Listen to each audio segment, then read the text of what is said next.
exam in the lab, dili na lang ka mag-moving exam. You need to submit to me a certain report, which I need to clarify because we will push through with dissecting frogs and rats. At least you should be able to do dissection at this point. Okay? Or do you have your dissecting set during your zoology class? Okay. The one with the scalpel bit, because we'll be skinning the rat and then dissecting it. Okay? We'll just discuss the deliverables. Ika finals exam na. So when we do finals, midterms exam, this 20th, right? That's 1:30. Stay put na sa top for another 1 hour because we'll discuss all the important submissions. Okay? Okay. Okay, on purpose for this point, at this point, before I'll go to the meeting, I just want to clarify everything as to what is really the purpose of this course. We have very important big words here, right? I hope at this point you already understand what it takes to be a vertebrate. What is really a vertebrate?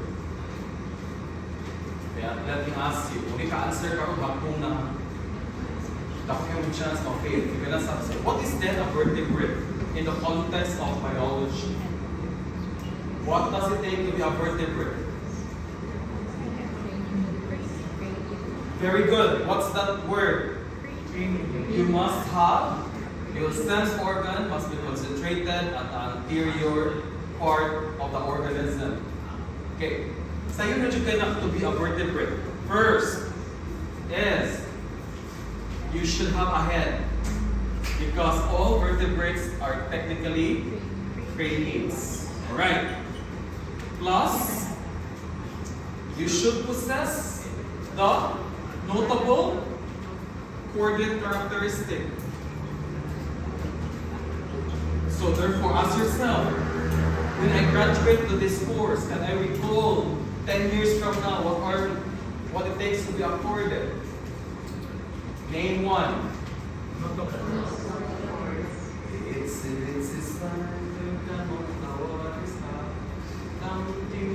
Okay, so the pharyngeal this. I need two with regards to the back part. Dorsal, hollow, notochord, and Dorsal. yes, Andre. A dorsal cord, a dorsal notochord, and a dorsal neural tube. Okay? Asa man ang most dorsally located? So what's the dorsal part of a vertebrate? Ana. Or which is the most dorsal? Ang notochord or ang nerve tube? Nerve tube. Sure? But you must possess the two. The dorsal hollow nerve tube and a notochord. What else? An post-anal tail. Supportive of us having the jaw-like structure is additional ng doctor na endostyle. A projectile mouth structure needed for eating. Basta nakalang ito ang 4. Alright. Plus, of course, okay, why is it that vertebrates are typically called, usually, lame na kanya, hindi na siya biological, you will always associate vertebrate as having a backbone. Please do take note that having a backbone is basically an after effect of being accorded. Ano naman tayo backbone? Why do we have backbone? Because this is a side effect, or this is a later evolutionary development of being under the phylum Chordata. So what happens to us having a backbone? Kung saan to ang organ na move-fuse, especially in higher vertebrates. Move-fuse ang notochord o ang dorsal hollow nerve tube that will eventually create the modern structure as well as what we call as your vertebral column. So after effect na siya, the true blue vertebrate is a headed chordate. A chordate with a head. Because kato si Chordata, the Urochordates, okay, does not have a typical head-like structure. Okay? Hindi kayo well-defined. Sir, sir, do we include the term bilateral symmetry? That's already given because of the coordinate characteristic. All vertebrates are bilateral organism. Okay? Okay, now, sir, so that's one word. How about the other two? What's the verb here? Compare the anatomy. So the overall purpose of this is to really understand or compare how has the anatomy of all members of the vertebrates has changed over time or has changed in between species. That's why early on I have clarified to you this very important big words in chordate or vertebrate evolution. Clear ta ha? Dapat nakasabutan mo what it takes to be an agnathan. Do all of you understand what is an agnathan? Yes. And what is an opposite of an agnathan? An atostomate. Okay? Okay? An atostomate organism. Okay? Okay? You should understand at this point the concept of being an osteichthyes and a chondrichthyes. What does that mean? Okay? This is in comparison in terms of cartilage or bone. Basically, we call that whether or not you have an ossified bone. When we say ossified bone, your bone is mineralized. Mineralized. Okay? And a classic example is that when you touch the tip of your nose as compared to the bridge of your nose. Try to do so. Try doing so. Meaning being ossified must harder, must enrich with matrix of mineralized elements. Kani pag yun?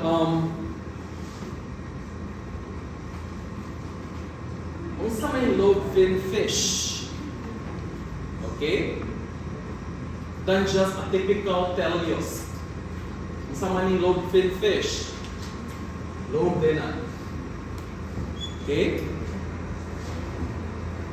Okay, and I need to put a very important line here.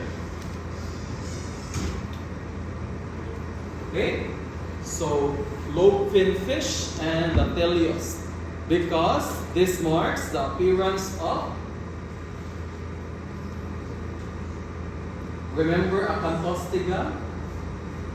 Unsa man ni siya? Why is it always acanthostiga? A very prime example of an amphibian with a fish with an amphibian-like characteristic because of the lobe-fin fish here, meaning nanatay somehow an appearance of a jointed appendages, no? Lobe, okay? Careful lang siya in the word na jointed appendages na because I'm describing here an arthropod. But this is in the context of the fin, okay? Mura na tag jointed fin. Because together with the evolution of this marks the evolution of a very big group we call as your. Okay, huh? Alright, these are shellfishes. Okay? But we do have fishes that marks the important transition between a fish to the tetrapod. What are the first tetrapods? Amphibia. Huh? Amphibia. Okay.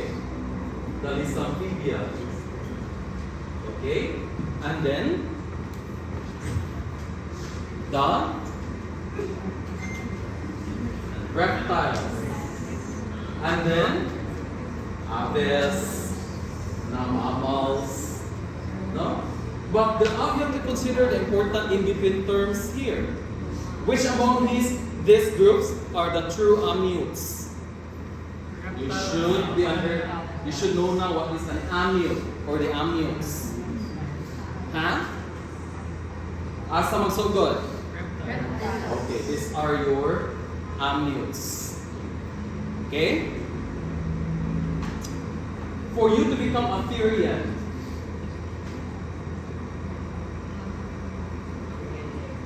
or the Eutherian, Okay? And the metatherian.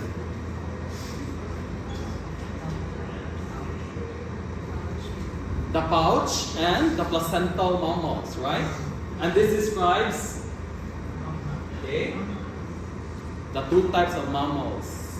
Now, sir, nakadungog na sa mga words na I've heard the word synapsid and diapsid. Napag-anapsid. What does that mean? Yes, Kyle. Very good. Kyle is pointing to the skull, and that's a very good indicator of someone who has read through these three words. How are these differentiated? The presence or absence of whether or not your skull has holes. Yes, that's a very core knowledge in comparative anatomy. Synapse, kung diapsid, how many holes do you have? Kung synapsid,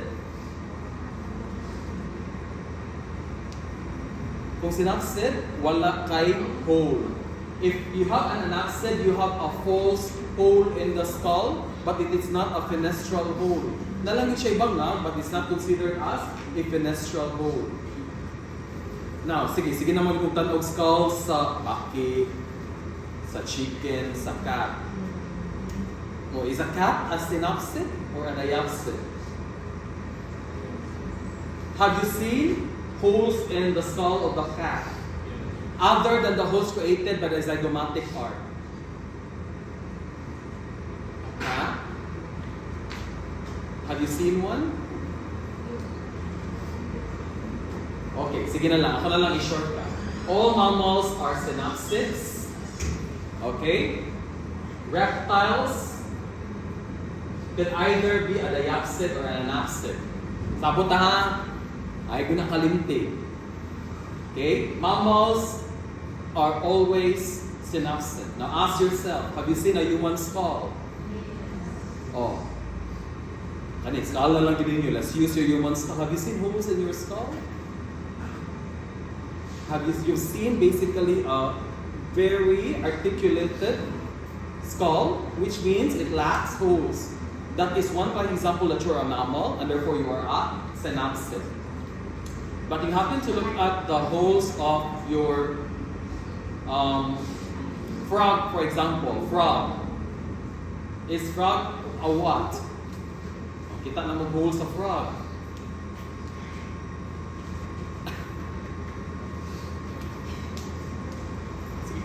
Sige lang, later on. Okay? Because this will really help us answer the purpose of having a comparative anatomy in this class.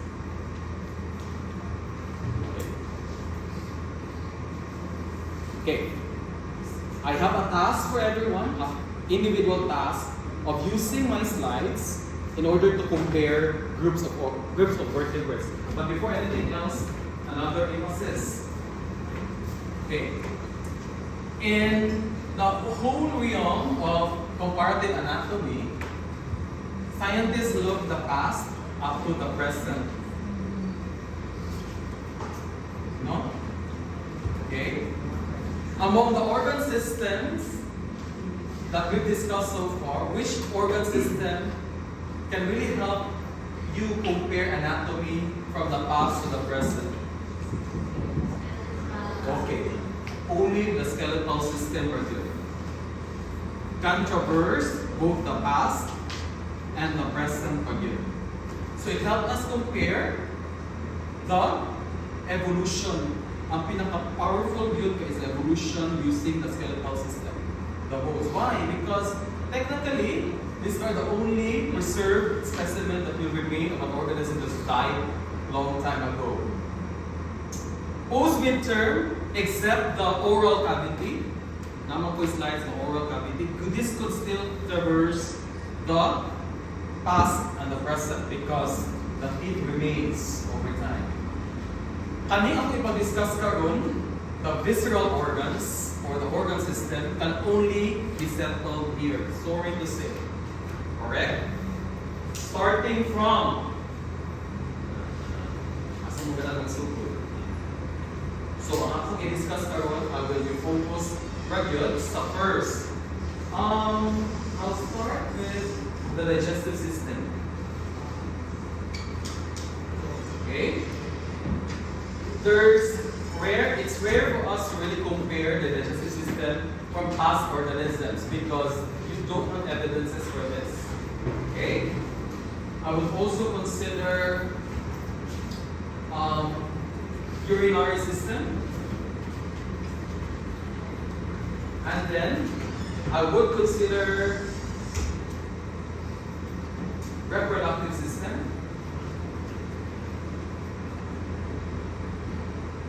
And then lastly, so naman, I know 20. Ganahan mo ka 20 million doon. You'll study all 26. Then a largely distinct difference as you compare the present organism. So when you say present organism, you will eventually compare the organ systems of the living relatives of this. Dili na mo bali itong mga dinosaur. Just like what we did during the skeletal system.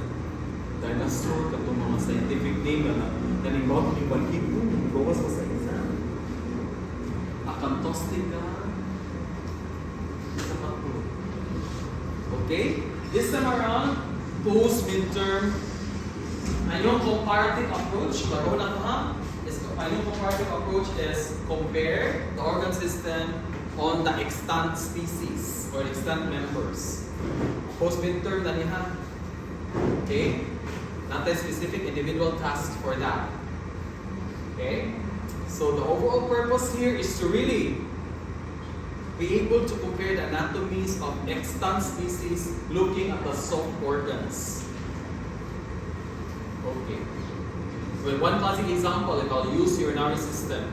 Did you know that the urinary system of the lobe of the reptiles has both reproductive and urinary function?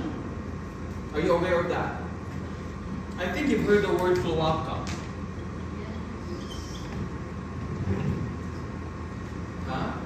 Boys, if you are a reptile, you pee and you ejaculate at the same hole. Yes, that's true. Girls, you pee and you produce eggs at the same hole. But as we move forward to more advanced vertebrates, mammals, what happens to the cloaca? Yan sa siya. This is a comparative question and a possible final exam question. What happens to the cloaca as we move forward to the more advanced vertebrate? Ask yourself.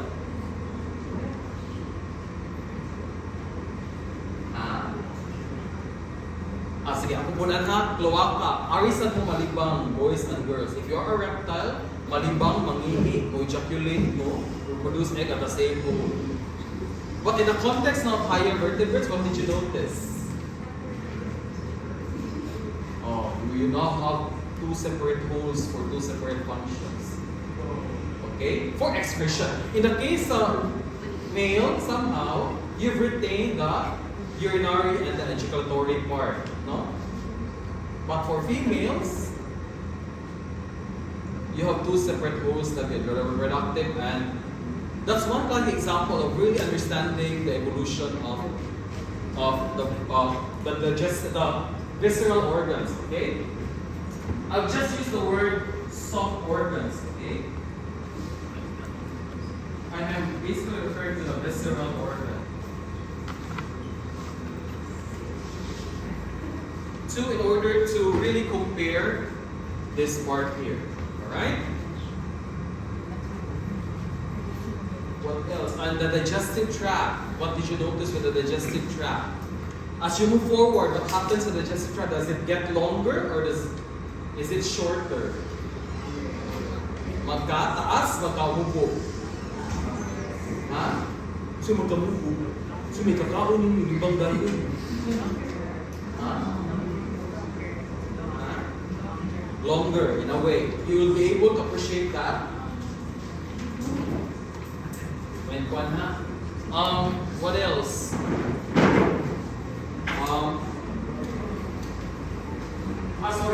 respiratory. In the respiratory part, what did you notice? How did the respiratory system evolve through time? Across species. Kani, because of the water environment, highly reliant sa gills. How about this one, the tetrapods? Highly reliant sa lungs. Was there distinct differences in the lungs of the respiratory system as we move from amphibians to mammals? You understand this, right? Give me an example of the amphibians that we have in the lab. Even amphibians in the lab. So nagduwa naman. Give me an example of in the lab lang yun. Something that you touch. Give me a definitive, confident answer. Anak eh. Grabe, at least di ba, mag-away din ako, dito mo kasabot sa amphibian. What is an amphibian? What's up pa? The toad, the frogs and the toads. Or reptiles. Oh, scientific name. Aranos. Alice. Oh, sailfin lizard. Crocodile. Right? Oh, so ang sailfin. Spinodon. Spinodon sa sir. Or pwede Spinodon philippinensis. Aves. Oh, scientific name. The poor old chicken. Oh, mammals. Nagkan iring, rabbit. Sa pa, example. Kung sa'y frog?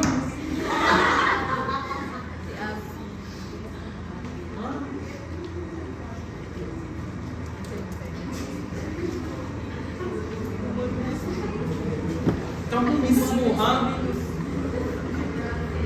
Okay.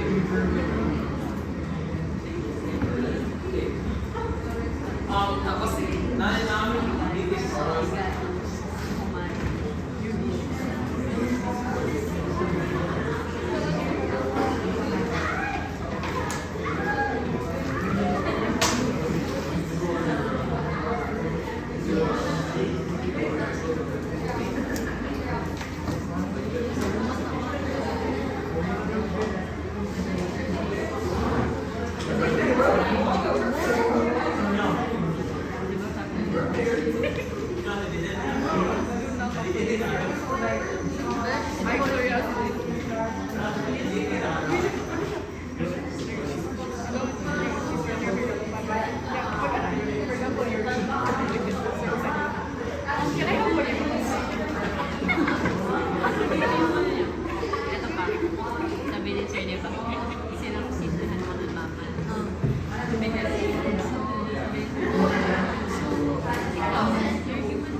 Okay, let's start with the lecture. Okay, for the lecture, for the performance task, I will give you a comparative sheet. Okay? In this comparative sheet, I will provide you sheets of digestive, urinary, respiratory, and reproductive system across extant species. Clear tayo ha? And I want you to use my slides if you want to notice what are the distinct changes or notable changes that you can see as you move from the list of amphibians or representative reptiles to higher mammals. Can you at least make yourself as your standard? Make your organ system as your standard, first and foremost. This is why comparative anatomy is oftentimes used as a preparatory for human anatomy, because the tail end here is to really compare your organ system to that of the lower animals. Okay. So, at least at this point, you now have a picture of what is really a human digestive system. And then try to see how has that changed over time when you compare that to an iguana. Compare that to a crocodile. Compare that to a frog, a cat, and so on. Okay? Naragin na sa tanang slides. I'll give additional points sa makasabot gyud kung na ay mga distinct changes. Okay, so part of the comparative sheet is basically notation. No? I want you to highlight any kind of reflection as to what you notice of the comparative anatomy of the digestive system when across extant species. Kasabot. Okay. Don't take this lightly. Huh? This is individual, and this is one way of me of knowing if you really grasp the concept of a comparative anatomy. Makitaan dyan akong isa gano'n yung nakasabot sa purpose sa activity, which is kinsa gyud maka-pinpoint kung nabag yung mga subtle changes or extravagant changes between the organ systems. Okay? Anatomically speaking, because technically the digestive system across all vertebrates have the same purpose to really break down, break down complex food material to observable states. But lahi the way ang mga amphibians, so on and so forth mo compare. Okay? And then, we will have, of course, the assessment part. Will be a finals exam. Finals examination. Okay?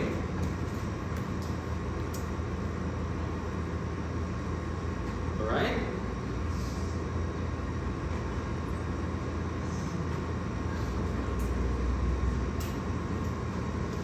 Let's just hope madili lang yung dugay ng meeting o madis mo. Kung man ako tanang mga lecture karon or makasabot mo ani ba. Okay? But sorry na ako mag-meeting for a while, so sorry for that. Okay? Okay, this is your chance of proving to me ba. My purpose is proving to me if you really do get the purpose of this course, comparative anatomy of vertebrates. You are comparing here.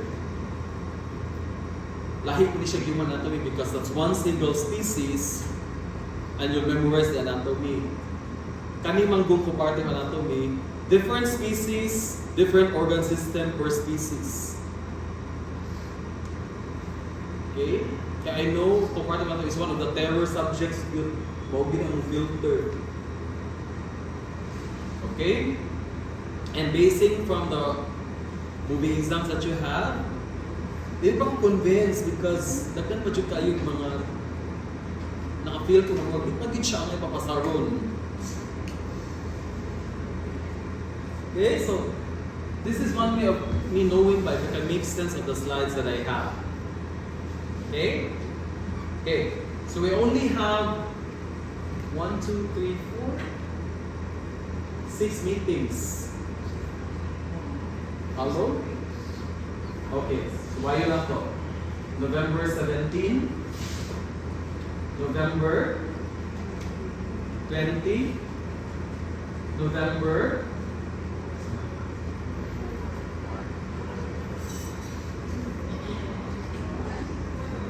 23, that's Monday. Sakto ba? I'm waiting for the end, sorry. And then, sige, 27. And then, December 1, December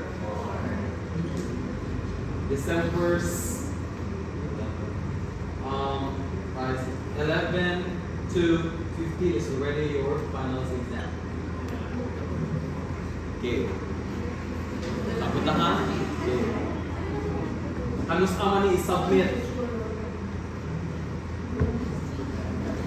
Oh, sige, yes sir.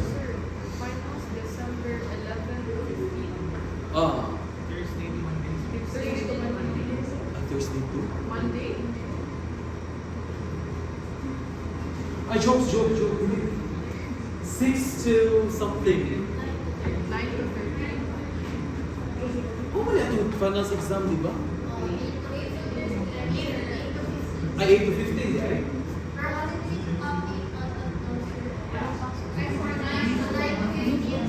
Ha? 9 to 15, right? Oh, no. 9 to 15. Sir, 15 is a Monday. 9 to... No, the last Saturday of this. 13. 9 to 13. Sakto tayo.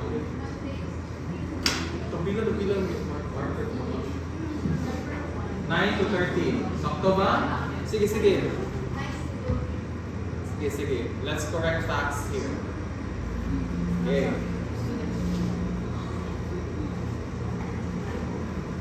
Sadly though, moment of midterm exam, correct?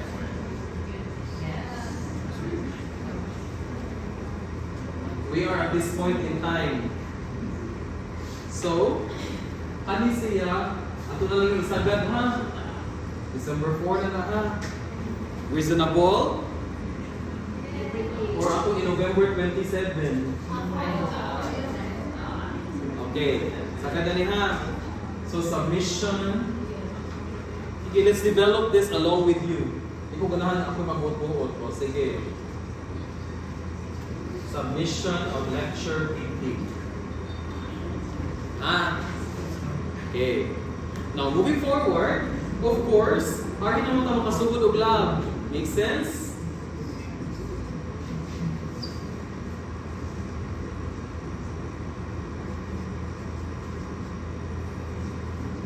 Okay. Take note, in November 24, we'll start with skinning of rat dissection.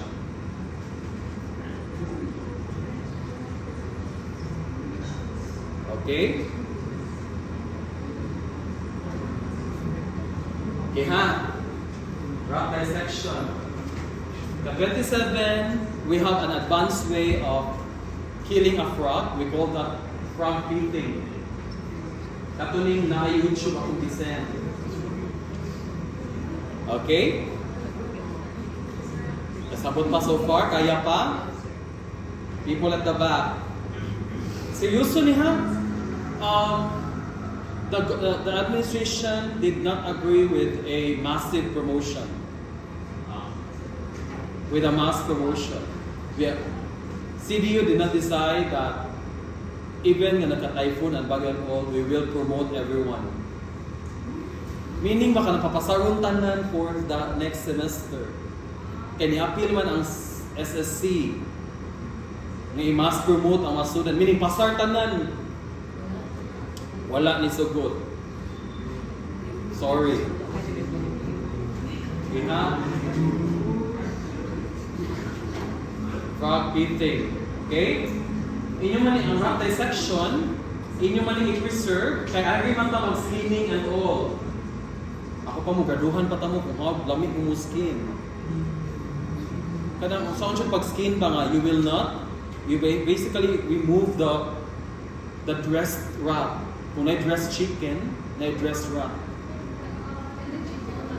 Dili sa siya individual noon. Tinabangay sa mugiwa. Okay? So maginanang ilagga, tabang jumukuan. Kaya the moment na mapaksit nga peritoneum, na mapaksit nga fascia, minus ha?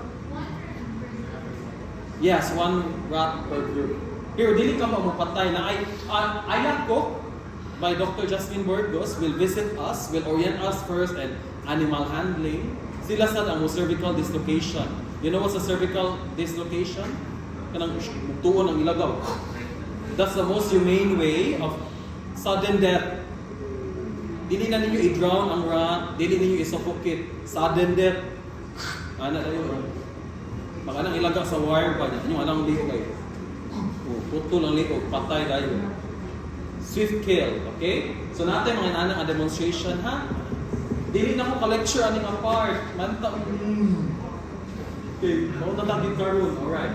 Yung frog feeding, dapat mo demonstrate mo, ay mag-practice mo. Sa frog meeting noon, dili pa. Ari na ta mag-agsa.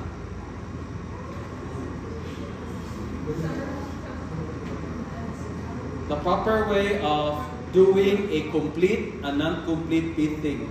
Have you seen the video? Yes, sir. Kung nakita sa video, what are the important tests to identify whether the cat is, the rat, the frog is alive? Ano, labi ay. Oh, sir, nag-connectivity issue. Kala may gason. Oh. Okay, because in practice section, you will revisit this again. Okay, because inyo man siyang i-preserve, you'll revisit again the organs and all, basic sa manual.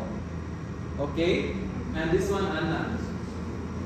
Because your ultimate project is to make sure that you will document, what's in the manual, kato mga rats, cartoon naman to no. These are just cartoon drawings, right? This time around, you will use your actual rat to convert that into real image with all the labels. And that's our moving exam. To be submitted until anytime, nasabot na 9 to 13. I-submit siya during finals week. Sharo naman lang yun. Okay? No, I don't want anything beyond 13. Ganahan ko, humana ta anong ganahan man ka mo. Pwede yung dito mo extend to 1 week. Napamakaskulahan, Anna. Because yes, this is a mandate from CDU. We will not extend the final week. So dapat everything will happen until this on the dot, December 13. Am I clear? Maya, Owen, where's Sally? Nina, follow through? You are my favorite students na because at some point, Bisaya, manggroup mo. Able to follow through, Owen? Okay. Okay. So the rest of the time, we will saturate you with lab activities. Okay? Kaya ba na mumupanik? Like, so, bakit? Well, the same principle because almost all vertebrate muscles have a fascia. Basta ma-separate lang din ang fascia from the skin. Your challenge ang mga rats ha because at the joints, medyo pilit kayo ang fascia to the muscles. Especially with the connection with the ligaments and all. So that's a challenge. Tabangi yun na yung panit yung ilaga ha? Okay? So, this one,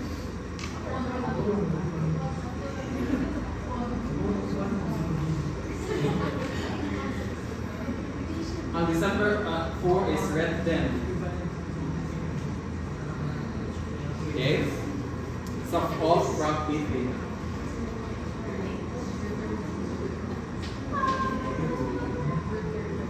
Okay? And then December, depende kung sa schedule aning finals week, okay? That will be the submission of the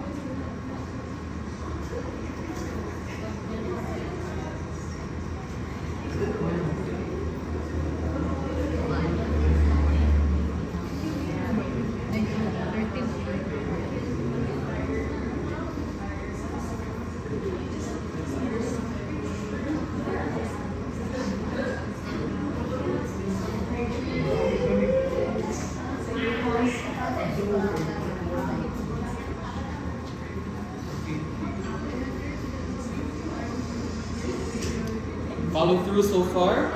So let's wrap up everything. For the finals part, you will need to submit a performance task. Okay? Wala na tayo quiz, wala na tayong exam. Convince me using this comparative sheet that your class standing grade is worth perfect. We're not at the finals exam. No, written. They have finals exam, huh? Which will fall within this time frame. Okay. Sa lab, wala na tayong moving exam. Okay, what's itong equivalent? You see? Dili written. Your moving exam is, kato, you have to convert your... Have you seen the manual, the rat dissection manual? Those are just drawings, right? Convert them into pictures, basically. To be submitted within the finals week. Individual. Yeah, but kanang collaborative ang pag-take sa pictures, okay? Individual. Ha? Okay lang, okay lang. Yeah.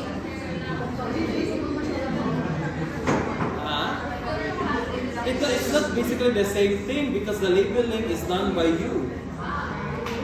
Picture. Ano di ka picture niyo yun because this is your sartorius muscle. Di ba? Picture naman yun na. It's just a rat posing.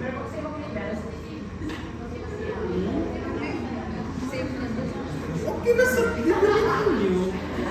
Basta make sure lang everything is accurate, ha? Just simply convert the that dissection module.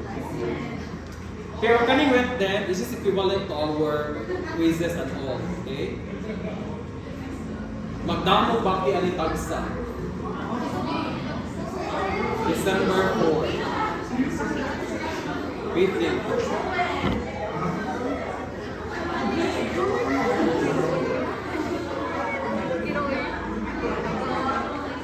No, we're dealing siya bunga na. I will give further instructions for this. Dili na nga. Then like the first one are these 10 students. Ano ba? By batch sila. Okay? So you'll have schedule. Let's say from Jeb to let's say Burgos, you'll be 1:30 to 2:30. 2:30 to 3:30 is 10 students or 12. Okay? Start dissecting now. And I let you harvest certain organs. Sige lang, makasamot na mo. Tanaw sa mo sa front painting, okay?